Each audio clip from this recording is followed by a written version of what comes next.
Mibalik sa bakan sa gobyerno ang 5 ka mga miyembro sa local terrorist group sa Maguindanao del Sur.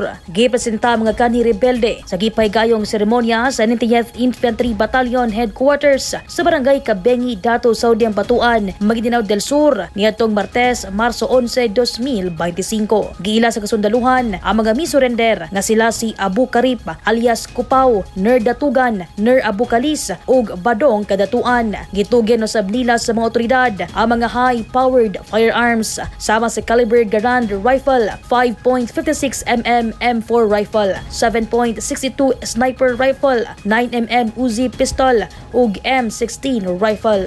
The government is always open para sa mga taong gustong magbalik loob sa pamahalaan at mga taong gustong sumunod sa batas. With that, gusto ko yung encourage. Kanina sinasabi ni Sir Aquino na yung mga kasama nyo, isunod nyo na lang. Actually, biro yun. But to us, meaningful yun. Yung mga kasama nyo na gustong bumalik dito, welcome kayo palagi. Anytime. Kahit natutulog kami, gisingin nyo kami. No? I-welcome namin kayo with open arms. Sumala ni Brigadier General Edgar Catu, commander sa 601st Brigade, nga magpadayon ng monitoring sa kasundaluhan sa kahintang sa mga misurrender.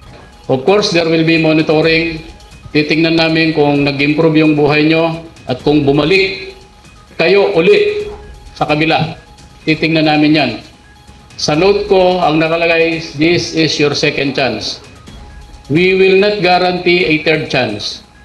Dahil kung mag-iiba na naman ang pag-iisip nyo, sana ganito pa rin ang katapusan. But we will not guarantee that. Hindi ko kayo tinatakot. What I am saying is, gamitin nyo yung second chance na to para magbago. Sabi ko nga, hindi lang sa inyo, hindi lang sa kanila, hindi lang sa akin. Sa ating lahat, magsisimula ang pagbabago. So I encourage everyone to support each other. Gidalit ang cash assistance ngadto sa mga kani rebelde. Nagipnango sa ka-unit sa motorsiklo, bugas ug mga seedlings aron makasugod sila sa ilang panginabuhian. Mitambog sa seremonya ang mga opisyal sa LGU Dato Hofer ug LGU Ampatuan ingon man sa Provincial Government of Maguindanao del Sur. Daiza Libong, Newsline Philippines, Province of Cotabato. Stay safe